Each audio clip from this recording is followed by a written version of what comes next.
Please join me in giving some tzedakah today, a most special day. But before we discuss why, I invite you to join me in reciting Psalm 100 of the Tehillim. In Hebrew, Mizmor lesoida horiu ladunoi kol haaretz. I'll read it in English and please join me. A psalm of thanksgiving. Let all the earth sing in jubilation to the Lord. Serve the Lord with joy. Come before him with exultation. Know that the Lord is God. He has made us, and we are his people and the sheep of his pasture. Enter his gates with gratitude, his courtyards with praise. Give thanks to him. Bless his name. For the Lord is good. His kindness is everlasting, and his faithfulness is for all generations. Ki toiv Adonai lo'olam chazdoi v'yadoi v'dor emunasoi. We've just experienced the most challenging and exhilarating Shabbos. The whole world was concerned, and rightfully so, about the threat of Iran against Eretz Yisrael. And on Motzei Shabbos, when we finally looked in the news and we kept on following, we saw the phenomenal miracles that we just experienced. And this deserves a huge thank you and gratitude to Hashem, which we just did by saying the Mizmor lesoida. And I want to share with you part of an article that was written by Minister Amichai Eliyahu. And the following is what he says. The events of the night of the Iranian missiles should leave us with the right impression. We must not get used to thinking that things were arranged naturally, that this is how it should be. The Gemara says in Sanhedrin,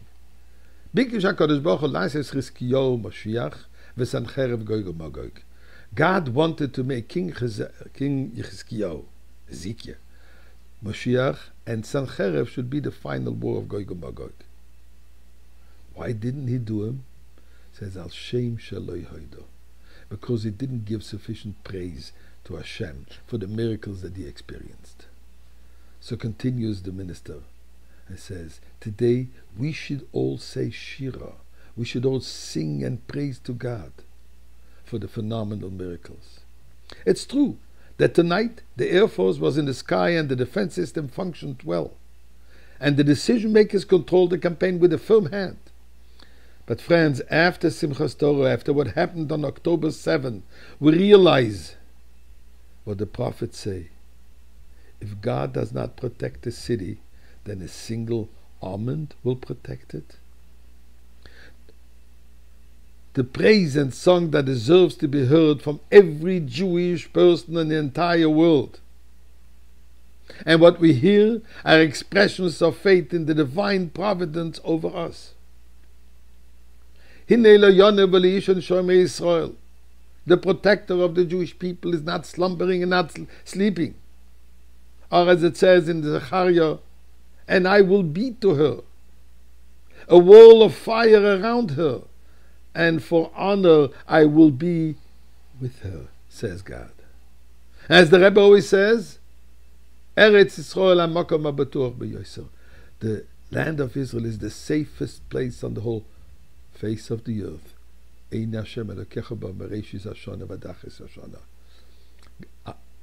The eyes of God are focused on it from the beginning to the end of the year.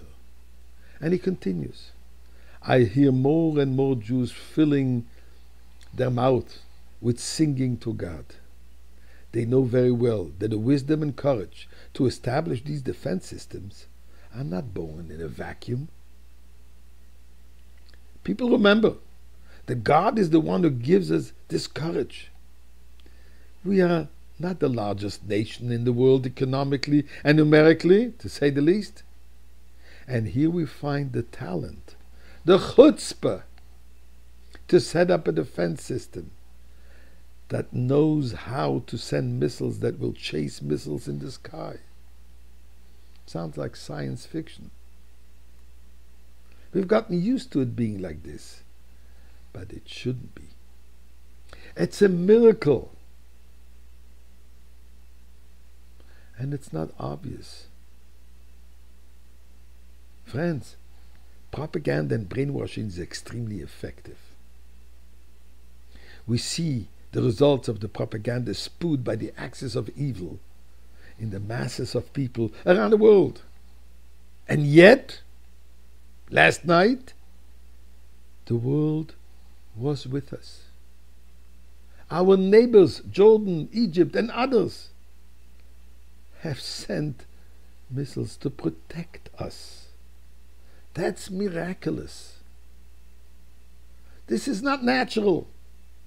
There are two kinds of miracles. There's a miracle that goes through nature, and there's miracles which is above nature. Last night, we've seen them both. So all of us together, let's realize that we're in the month of Nisan, the month of miracles, the month of redemption, the month of the revelation of Mashiach.